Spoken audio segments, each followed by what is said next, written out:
Previously on Baldur's Gate 3. Let's go.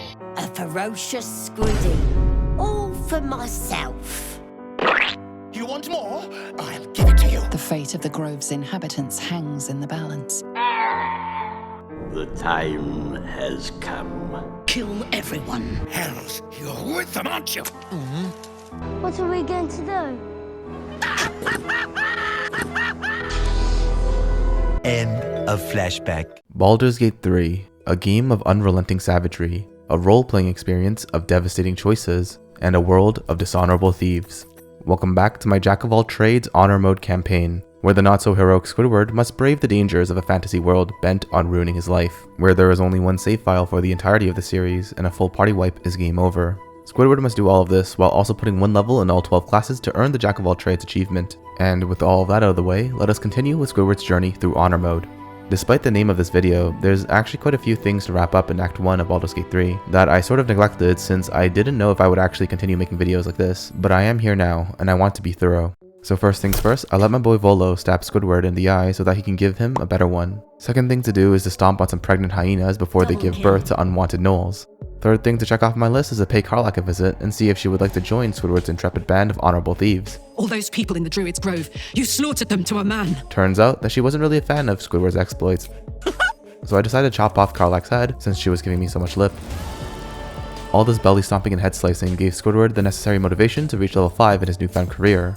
I decided to put my 5th level into the rogue class since it gave me expertise and a bit of sneak attack damage. The sneak attack won't really scale, but every bit of damage helps Squidward feel a bit better about his lot in life. Meanwhile, gaining expertise will come in very handy as Squidward wants to boost his sleight of hand as much as possible to rob merchants as efficiently as possible, while also doubling his proficiency with acrobatics to keep Squidward on his tentacles when bullies try to shove him around.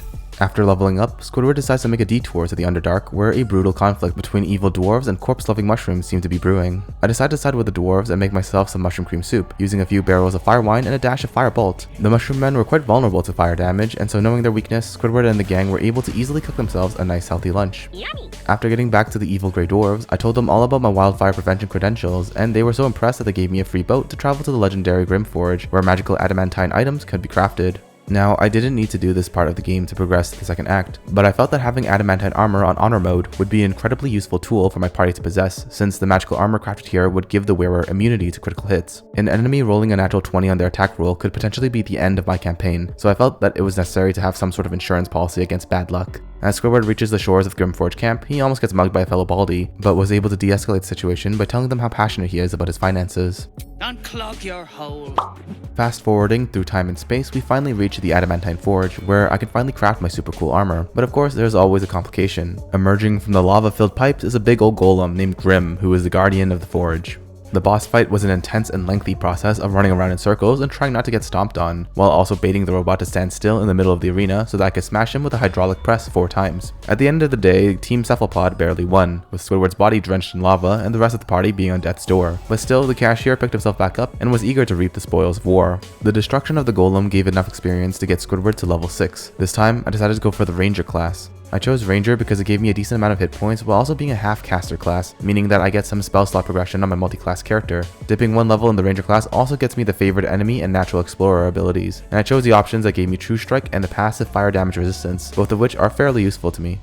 And now it's time to 3D print those adamantine items. I had enough material to build 2, and I chose the adamantine shield for Squidward and the adamantine splint armor for Lae'zel. I also ripped off the guardian golem's head, which serves as a heavy armor helmet that also gives the anti-critical hit ability. Now sufficiently geared up, Squidward backtracks to the evil dwarf camp where a dark elf named Nier is trapped by some boulders. The deep gnomes and their pickaxes are no match for my smoke powder explosions, and I was able to rescue the True Soul. I wasn't really sure why I decided to rescue this guy, but he seemed pretty pissed, so Squidward decided to let this guy blow off some steam.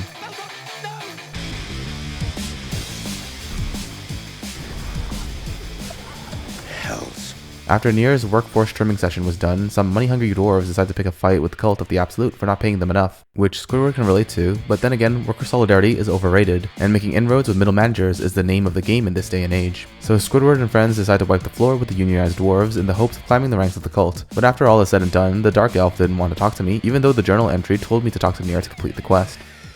Leave me be. So now that the quest reward is soft-locked, Squidward decides to take matters into his own tentacles by using those slimy appendages to nab some loot out of the unsuspecting drow. We were able to grab a fancy pair of boots and teleport cheese my way out of there.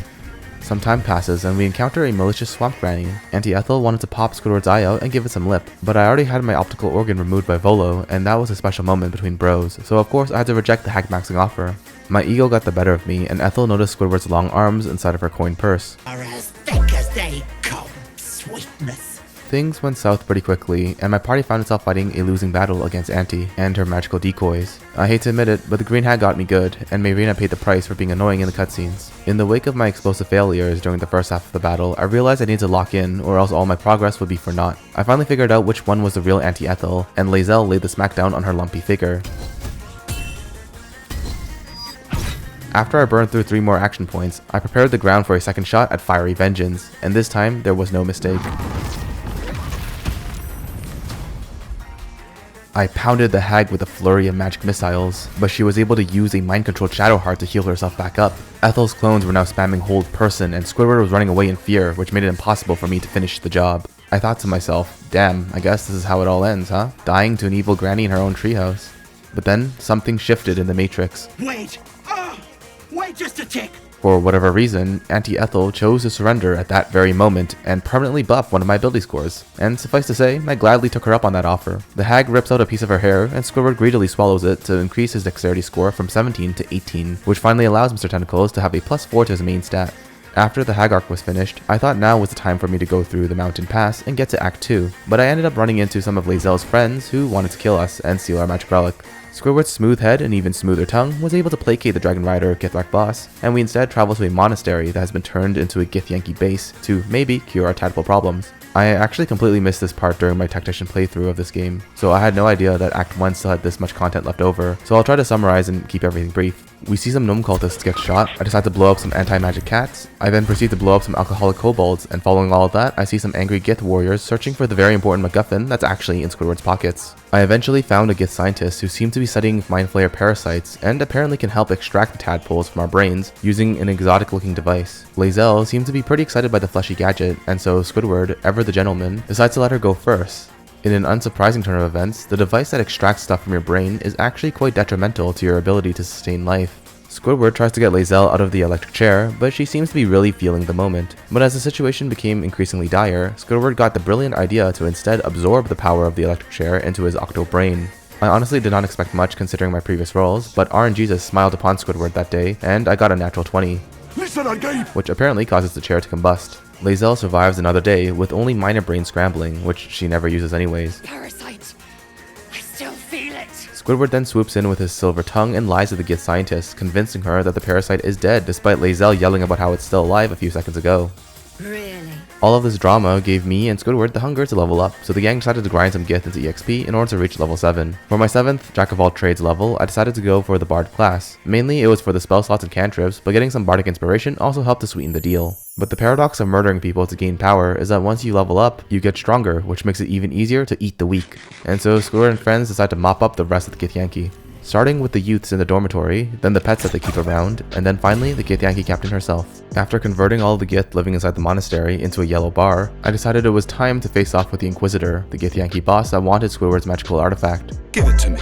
Of course, I had to decline the offer as that was the only thing that kept me from becoming a slave of the Absolute. And after many hard years of working at the Krusty Krab, Squidward would do anything to avoid that sort of fate. So the battle commences with Squidward letting out an agonized scream when he recalled his time as a low-wage cashier. A raging Squidward takes the first stab at the Inquisitor, which disables his ready to parry passive ability, allowing Lae'zel to chunk his health bar down. The Inquisitor responds by trying to fry Shadowheart's mind, but luckily Gale was there to counterspell the Psychic Rend. Lae'zel teleports close to the Inquisitor and buffs her next attack with Precision Strike, making her Soulbreaker weapon attack much more accurate, which fortunately stuns the Inquisitor for 2 turns. This was the end of the line for the Githyanki boss, and Lae'zel made sure to finish the job. With the Inquisitor gone, the remaining Githyanki fighters stood little chance and one by one succumbed to Squidward's wrath for being reminded of his days as a wage slave. As the bodies hit the floor, the Gith Queen Vlaakith decides to make a big appearance, apparently impressed with the carnage. Squidward decides to politely wave at the giant queen, but apparently that wasn't culturally acceptable. Vlaakith reveals that the magic D20 in Squidward's pocket is called the Astral Prism, and it's primarily a prison for a Githyanki dissident that the queen wants Squidward's party to go and murder. Lae'zel is really enthusiastic about going inside the Astral Prism and makes some pretty threatening statements. Turn your back on me, and you will feel my blade against it. But in times like these, it's more prudent to shop around for some more options. So Squidward and company break some furniture, smash some energy crystals, and finally come upon the Blood of Lathander, which is a holy +3 mace that uses sun magic. I decided to head back towards the Astral Prism so that Lae'zel would stop complaining, but then I heard the voice of my Dream Guardian telling me not to do it, and truth be told, I trust my mysterious friend more than the Deathless Queen, so I decided to say goodbye to the monastery and finally head towards the start of Act 2. Also, Lae'zel forgot about her threat to kill Squidward. Turns out, having her brain scrambled from the Gith machine actually has its perks. I take one last long look at the end of Act 1 and head off towards a brave new world. I also murdered a vendor along the way and took the Greyscale cloth as Squidward's new chess piece that gives him a +2 to his dexterity score and allows him to finally reach +5 on his main ability modifier, making stealing and killing all the easier. After a long day of hard work, it was time to go to bed, but not before Githrak Voss shows up uninvited and basically tells us that he's a rebel with a cause and wants us to enlist in the fight against Flakgith once we reach Baldur's Gate in Act 3. But first, it's time for bed. As Squidward and friends wake up, they are met not with a heartwarming sunrise, but instead a dark and dreary place known as the Shadow-Cursed Lands of Act 2. We head on over to a cult meetup spot where Squidward unleashes his musical talent for all to witness. This symphonic masterpiece attracts the attention of some strange folk, like this half-spider, half-drow abomination called Karnus, the Drider. The spider guy has a working moon lantern, which is what we need in order to prevent ourselves from getting eaten alive by the Shadow Curse. So we follow in the safety of the lantern's glow, only to be ambushed by some boy scouts called the Harpers, who also want the moon lantern. Now, there was a choice between switching sides and joining up with the Harpers, or staying with cultists. At this point, Squidward is steeped in so much blood that he might as well carry on murdering people to stay in the good graces of the cult. After all, it would be an insult to all the tieflings that he slaughtered to turn back now. So our morally grey band of adventurers decide to cut down some nobodies, and then carry on our merry way to Moonrise Towers, where some pretty important figures within the Cult of the Absolute are situated. Once we arrive at cultist headquarters, we find Minthara getting grilled by her bosses for not being able to find the magical artifact that we now know is called the Astral Prism. Squidward tries to use some Jedi mind tricks on Disciple Zrel to give Minthara a free pass, but General Kethek Thorm sends her to the dungeons anyways. Luckily, no one noticed Squidward's psionic meddling, and the General gives us the chance to vouch for the poor goblins. But given Squidward's history with these chumps, I think it's high time that we cleaned house with these early game trash mobs. And there you have it. We then get treated with General Thorm flexing his invincibility on level 1 goblins, and noob stomping is something that Squidward can always get behind. But deep down, something tells me that Fantasy Omni-Man is not exactly a trustworthy individual. The General leaves behind 2 goblins for us to mop up, and instead of getting Squidward's suction cups filthy, we just politely ask them to play some Sudoku, and the goblins kindly obliged. But Squidward did not have the time to bask in the moment, as Minthara is now in need of some help.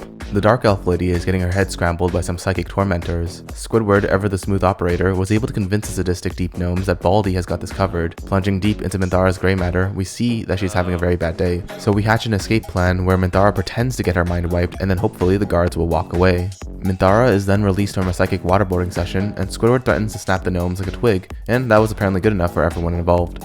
But now it's time to think up a way of safely transporting Minthara outside of Moonrise Towers without alerting any of the patrolling guardsmen and getting everyone killed. I suppose using a potion of invisibility would solve our problems quite easily, but where's the fun in that? I decided to instead use a combination of minor illusions to distract the guards while also being in turn-based mode to slowly crawl our way out of this gauntlet. With careful maneuvering and fancy footwork, we were able to worm our way through the nest of red vision cones and make our way outside the walls of Moonrise Towers. I eventually found myself stuck on the outer edge with a few undead ghouls that would not move. But they had tiny health bars and they seemed quite isolated from the rest of the cult, so I thought that this was the perfect opportunity to force our way out and fight for our freedom. Squidward begins with a ranged sneak attack, and after the first strike, I quickly realized that I kinda miscalculated. I thought the ghouls were far enough away from the guys guarding the front door and that the battle would not draw them in, but alas, things did not go my way.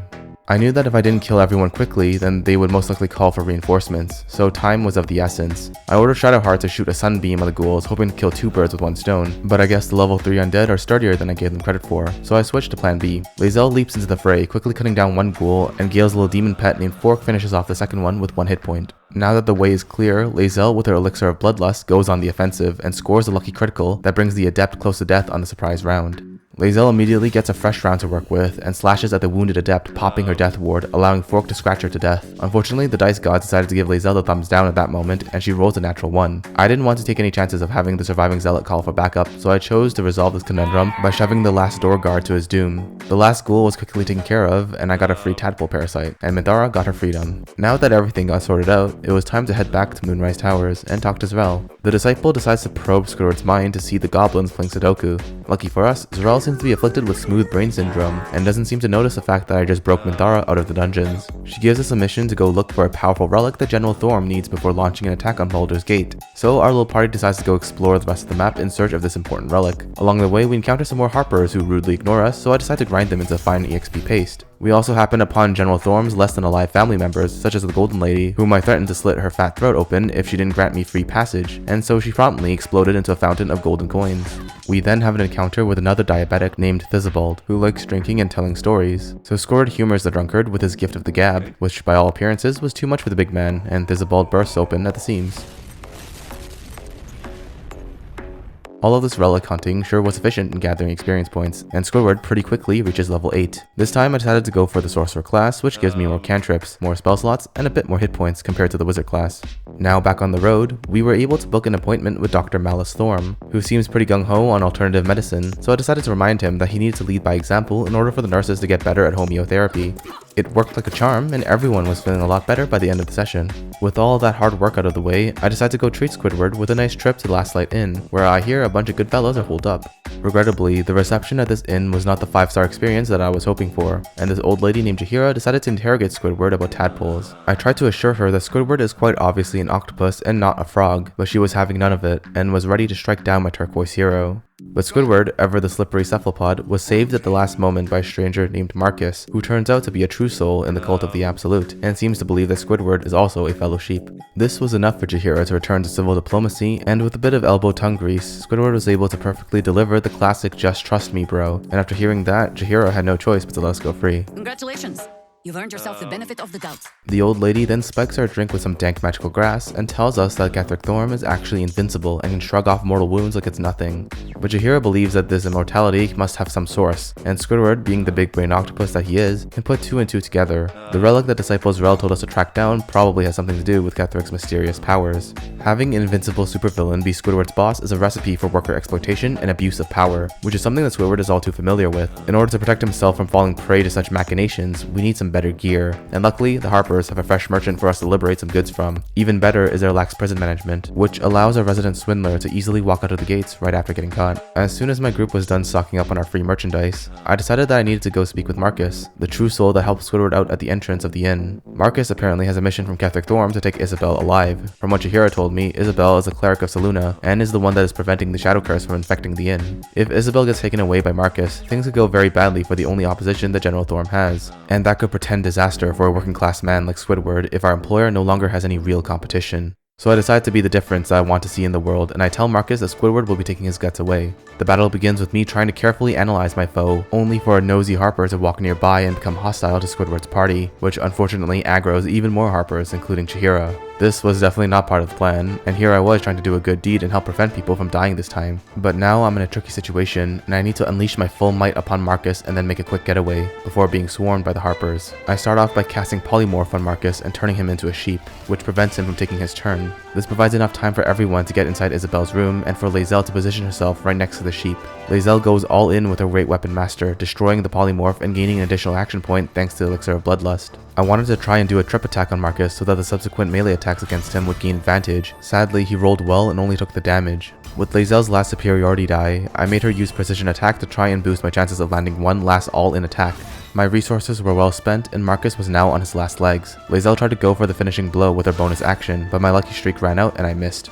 Marcus is a dead man standing at this point, but now I needed to finagle my way out of Last Light Inn without murdering all the good guys I was trying to save in the first place. So I decided to barricade myself inside Isabel's room, using some crates to hopefully buy myself some more time. Unfortunately, my crate wall seemed to be filled with holes and were not very effective. It was now the second round of combat, and I started off with Shadowheart casting Inflict Wounds, and then I followed that up with Squidward's magic missiles to guarantee Marcus's demise. I began to loot the fresh corpse, only to be interrupted by Isabel walking in at that very moment, and she also decided that I was the bad guy in this situation.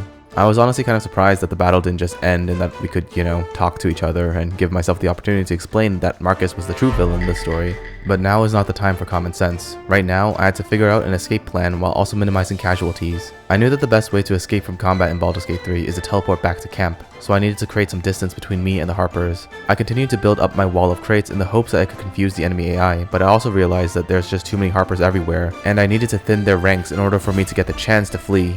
After getting my hit squad out on the balcony, I realized that the only way for me to make enough distance was to go on the rooftop of Last Light Inn. Ironically, I also hear Isabel grieving the death of Marcus while I was making my daring escape. Marcus! Oh God! I was able to get Gale to safety with the help of some stacked crates, but for whatever reason my other party members could not jump high enough to go on the roof, which meant that I needed everyone to get to those crates and use them as a ladder, but the Harpers were now right on top of me, and my chances of escape were diminishing. I was able to get Squidward and Shadowheart up to the top, but Lae'zel was now on her own. I shot Isabel with a ray of frost to slow her down, and I was finally able to get Lae'zel to jump up to the rooftop. I thought things were going really well, until I realized that NPCs could also dash up to the roof using the same crates that I used. I tried shoving the man off the roof, but in the end, I resorted to having Shadowheart go back down to manually disassemble the crate ladder, and then shooting the guy that ruined my chance of escape. Fortunately, the Harpers were too busy licking their wounds to close the distance, and Shadowheart was able to jump back up on the roof. Now everyone in the party was hiding on the rooftop of the inn, and the Harpers were paralyzed with indecision. I was able to sneakily move everyone to the far edge of the roof, and one by one teleport my team back to the safety of our campsite. Our little assassination project almost got me into tons of trouble, and Squidward is allegedly the enemy of justice now, even though murdering Marcus to protect Isabel was probably the most heroic thing Squidward has ever done. But I guess I can't really argue with our reputation considering the amount of skeletons in Squidward's closet.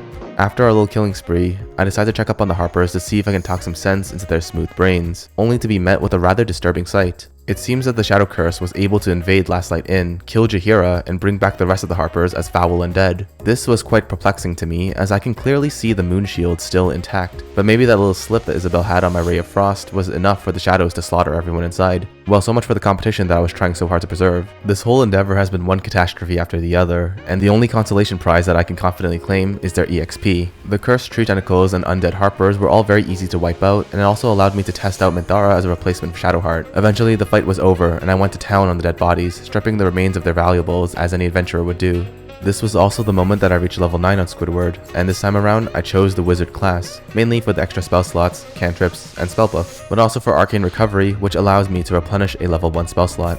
But perhaps the most unexpected development of all these twists and turns is that Isabel is actually a-okay and is just chilling out, oblivious to the messed up fate of those around her. What the hells is this? Apparently, now it was appropriate to question us about why we killed Marcus eons ago. After explaining that the guy was out to get her, she supposedly feels gratitude now, but I can't help but feel that this is a textbook case of too little, too late. I try to tell Isabel that everyone is dead, but it seems like the dialogue tree wants to keep that as an open secret, and Isabel seems content to stay in her bedroom in spite of the screams of terror that she surely must have heard, as Jaheira and the rest were consumed by the Shadow Curse. Speaking of blessings, you'll be needing my protection spell. Well anyways, Squidward and the gang head back to Moonrise Towers, where things make more sense, and I decide to break some prisoners out of their jail cells and murder some guards in order to rebalance the scales now that the Harpers are out of the picture. With the power of minor illusion, I was able to drag the warden out to a prime spot for another clean and easy kill. As reward for my efforts, I get treated to a cutscene of a nice boat rowing into the mist. After the prison break, I decide to rummage through General Thorm's chambers, and I find a spooky scary skeleton dog named Squire.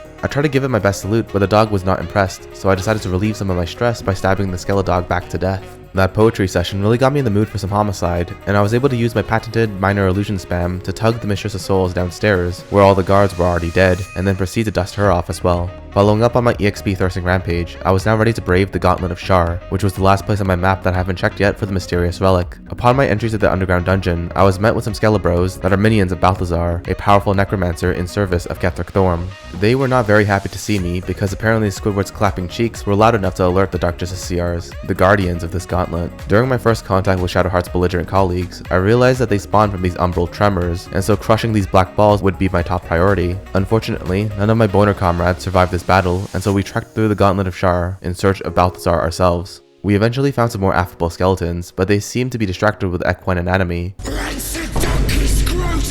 But we did not have time to bond over the wonders of biology, as we were once again attacked by the servants of Shar. Fortunately, this time, Squidward and company were well equipped to defeat them before they even had the chance to manifest, since now we know that cracking the dark balls were the keys to success. At long last, we finally met face to face with the ugly mug of Balthazar. He tells us that the relic is called the Nightsong, and that it is the source of Ketheric Thorm's invulnerability. This is all music to Squidward's octopus ears, as now we have a way of getting rid of the general's unequal power dynamic, and fix this toxic workplace situation once and for all. But before we are able to rectify all that is wrong in this world, we must first complete the trials of Shar to gain access to the Nightsong.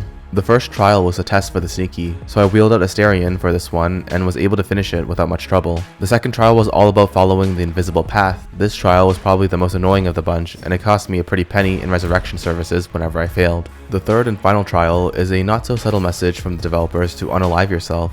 This mirror matchup is usually kind of tricky, as it forces all of your companions to 1v1 with a clone of themselves. But using the clever trick of stripping down naked before putting everything back on, I was able to unalive the imposters with ease. Along the way, I found an important looking library filled with dark justiciars, and so I went in looking for some cool loot.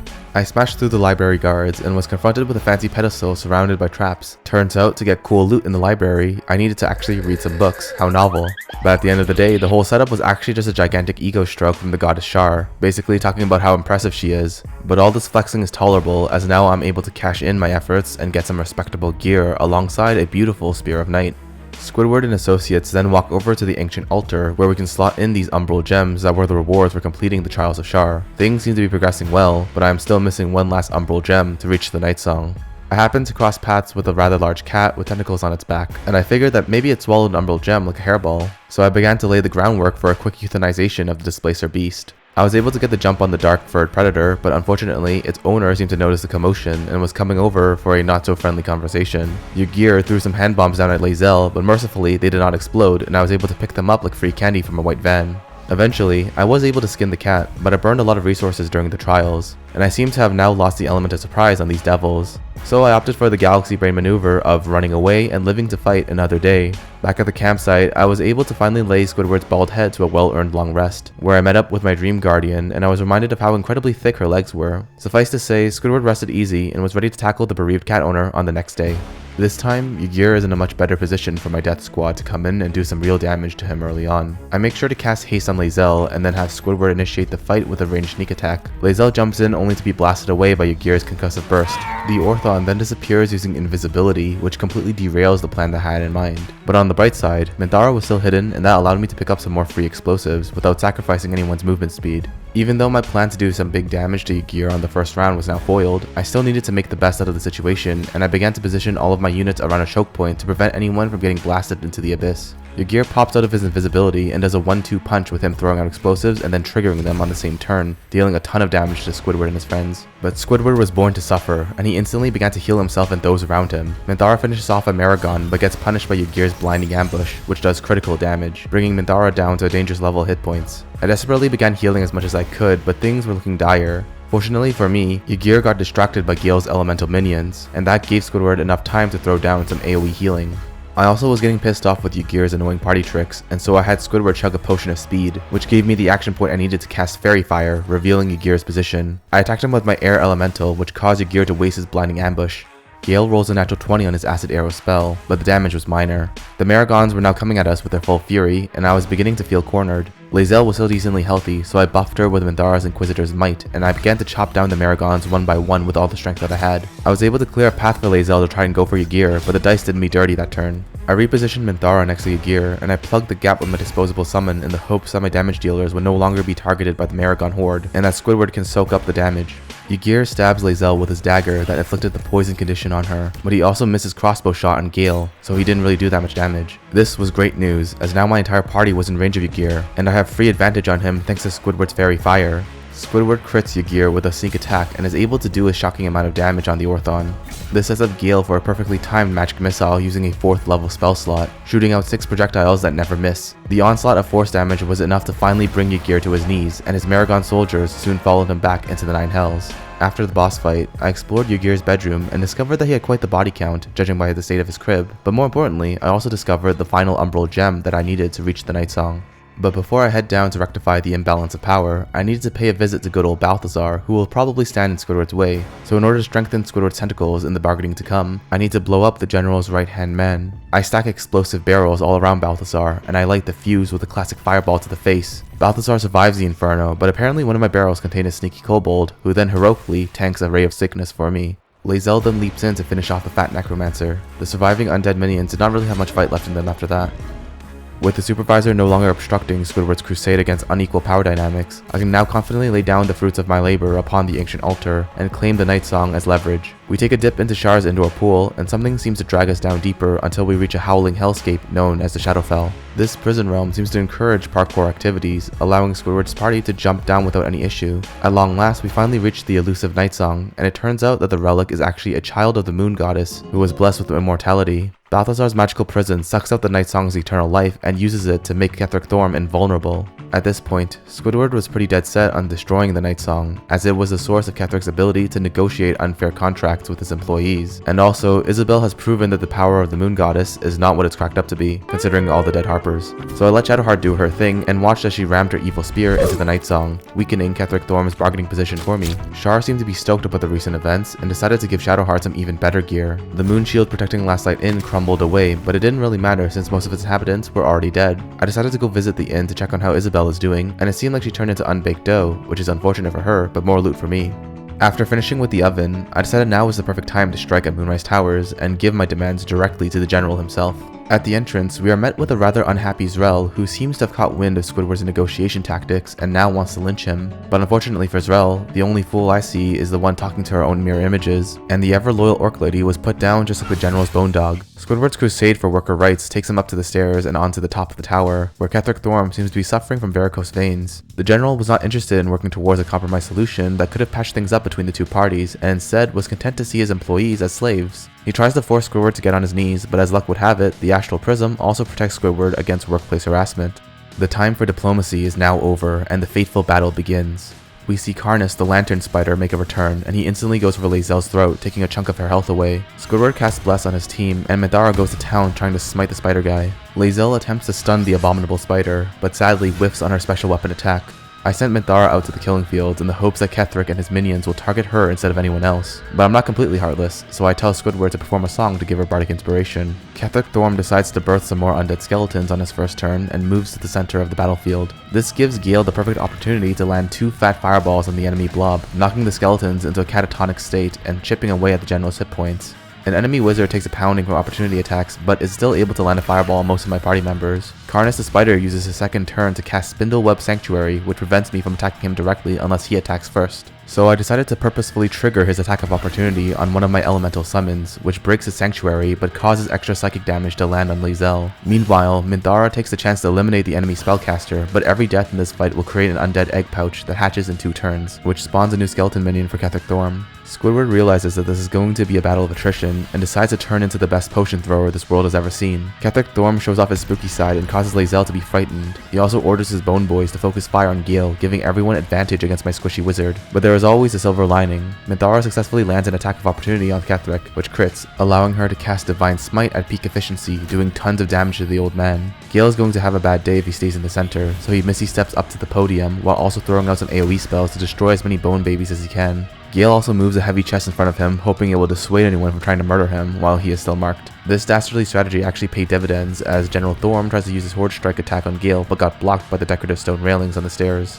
Ketheric Thorm was now looking mighty silly, and Minthara was ready to pounce. She cast Vow of Enmity, giving herself advantage on all attack rolls against Ketheric. This made it easy to land a Divine Smite against the General, and shockingly, that was the last straw that broke the camel's back. Ketheric Thorm decides to call us slaves one last time before cracking the whip to summon a giant tentacle that teleports him away from the battle. Without General Bone Daddy, the rest of the rabble fell quickly to the crushing blows of a Squidward thoroughly insulted by Ketheric Thorm's name-calling. After gathering our wits, the party assembled to peer down the fleshy hole that Ketheric disappeared into. We outmaneuvered Ketheric on the bargaining table, and now we have secured a solid victory against the General in a contest of wills. We have him on the run. Squidward knew that this was the moment to press our advantage, and so our brave protagonists leap into the gaping maw of the meat hole. We find ourselves in a truly alien environment, surrounded by living walls and squishy floors. According to the lady living in Squidward's bald head, this is a mind flayer colony where they produce more tadpoles to stick into people's eyes. But one of the best things about this world of meat is that everything here gives more than 100 EXP each. So I mowed my way through brains with limbs, BDSM cultists, and undead that could revive each other. At the end of the bloodbath, I finally reached level 10. This time I put my 3rd last level into the Druid class. This gives Squidward access to 2 3rd level spell slots that allow Squidward to finally make use of level 3 spells. Following that, Squidward decided to go feast on a vintage Githyanki brain, which gives me advantage on all intelligence saving throws. After acquiring all this newfound strength, I felt pretty good about our qualifications to get that darn promotion the General has been unfairly keeping away from the hardworking Squidward. But no more. It is time for a better workplace environment. Our group of diligent proletarians make their way down to the boss floor, where a final battle awaits them. Passing through the flesh-rot doors, we find Ketheric Thorm, but not alone. He is accompanied by 2 other mysterious-looking villains. They exposition dump on us about how Ketheric messed up, but their plan to attack Baldur's Gate continues. The 3 chosen use these glowing rocks to control the Absolute, which turns out to be not a god, but actually a mind-controlled elder brain that then extends the chosen's control over the tadpoles and their Mind Flayer army. Gale wants to blow himself up to nuke the brain, but Squidward did not get this far only to become Takoyaki, and eventually was able to talk the crazy wizard out of his suicide attack. The cult of the Absolute begins to march on Baldur's Gate, and we are now left alone with Ketheric Thorm. I carefully position my team and get ready for the final showdown between Squidward and General Thorm. Like any epic battle, we begin with the bad guy monologuing about how he's going to destroy us, but of course talk is cheap, and this is the time for action. The final battle begins with my summoned fire elemental warping up to the left side balcony, distracting a bunch of undead bozos with its flames. I have Gale's little demon pet crawl up and scratch Ketheric Thorm for 2 damage, but hey, every bit counts. Minthara jumps up to the right side platform where she makes a Mind Flayer bleed some silver blood. Squidward roars into battle, knowing that his job is to thin the ranks of the general's annoying minions while tanking as much damage as he can. Squidward was able to dodge one of Ketheric's blinding smites, but got smacked by the second swing. Ketheric seems to really hate Gale and decides to mark him with deadly orders once again. Gale got tagged by a ranged attack, and that triggered Ketheric's Horde Strike ability, whacking my wizard around for some serious damage. I could have prevented some of that damage from going through, but I value Gale's spell slots more than his hit points right now. A new round begins, and Squidward chugs a healing potion before trying to hurt the fellow cephalopod beside him. I ordered Gale to launch a perfectly placed fireball that was able to hit all the enemies around Squidward while also killing his own minion, but the sacrifice was not in vain. The bleeding Mind Flayer levitates all the way over to Gale and gives him a whipping, once again triggering Ketheric Thorm's Horde Strike ability. This time, I needed to burn a counterspell to prevent Gale from going down. Ketheric turns around and is able to land another blinding smite on Squidward, but then fortunately misses with his follow-up attack.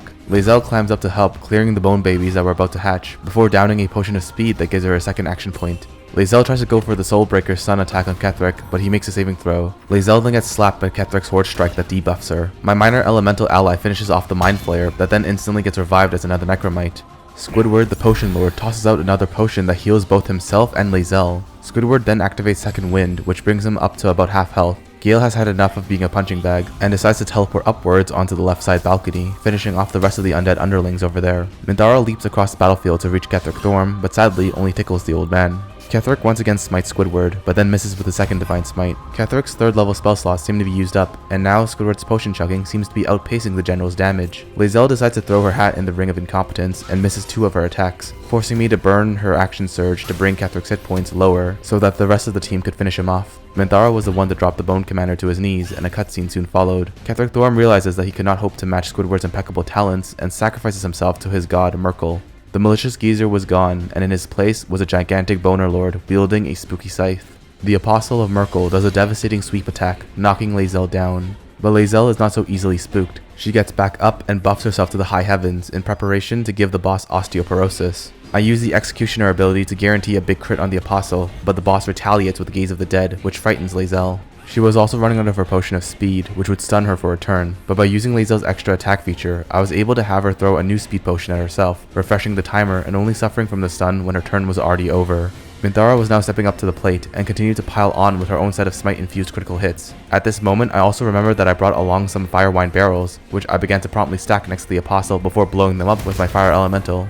I also noticed that the Bone God was stationary, which made it an easy target for Gale's Wall of Fire, hopefully accumulating a significant amount of damage over time. Squidward gets sent flying by another scythe attack, but this was probably a blessing in disguise, since getting too close to the Apostle prevented me from healing, but now Squidward is free to regenerate as much health as he can. Bonefather was also able to use his laser beam gaze on Gale from across the map, but luckily for me, Gale's concentration did not break, and the Wall of Fire was slowly corroding the Apostle's HP pool. Lae'zel was able to land a flurry of attacks despite her frightened condition, but at this point, I was running out of special resources on Lae'zel, so it was up to Minthara to now pick up the slack. Minthara unleashes a series of smite attacks, which all have advantage thanks to Vow of Enmity. Squidward was too exhausted to do anything against the boss. Instead, he was now on minion smashing duty. Lae'zel was also drained, and so I had her finish off some trash while also moving her towards Squidward to get both of them healed up. Unfortunately, Squidward was currently scared stiff and could not move towards Lae'zel, meaning that he was now on buffing duty with his spell slots. He cast Bless on the damage dealers, giving Minthara consistency in landing her smite attacks. Even with all the damage I was dealing, the tide of the battle seemed to shift against me. With every round, more and more Necromites were spawning, faster than I could slay them, so I needed to end this fight soon, and I had a few more tricks up my sleeve. Lae'zel still had a few barrels, so I transferred them over to Minthara, who placed them close to Gale's side of the battlefield. This gave our suicidal wizard a clear shot at another fireball, and it was everything that I could have asked for. The violent explosion knocked the Apostle of Merkel down to its last bony legs, and Minthara was given the honor of finishing the fight with a fitting natural 20 on her divine smite. The Bonelord disintegrated, and a haggard Ketheric Thorm pops out. The general seems to be rather unhappy with this turn of events, and then promptly gets immolated from the inside out, which I suppose is a better death than what Isabel got. The final battle has now been decided. Squidward and his friends stand triumphant over the fallen general's toasty corpse, and as is tradition, we immediately loot it for valuables. Squidward got his tentacles on a purple rock called the Netherstone, and it's what allowed the three chosen to control the Absolute. Our Dream Guardian pops into reality to give us some more exposition, telling us that if we want to stop the Absolute, then we have to go and hunt down the rest of the chosen. For once in Squidward's life of struggles, things seem to be looking up. Minthara also seems to be pretty excited about what the future may hold, and tells Squidward that if we kill all the chosen and take their netherstones, then we'll get to be the new bosses of the cult, and we'll even get a giant floating brain as a pet. We could reshape the world. When Squidward first joined the cult and massacred those tieflings, he was only hoping for a promotion, but now Squidward has the chance to seize the means of tadpole production and be the exploiter rather than the exploited. No longer will this be the house of unrecognized talent. This is an opportunity of a lifetime, a chance to right the wrongs and build a world where Squidward truly belongs. A world that is arriving faster, with a Squidward bolder and brasher. The plains thus quake, and the gods shudder. Thank you guys so much for watching. This video took a lot longer to produce than I initially thought, but I eventually got it done. Hopefully the second episode of my Baldur's Gate 3 Honor Mode campaign was fun for you to watch. As always, I hope to see you all next time, but until then, goodbye for now.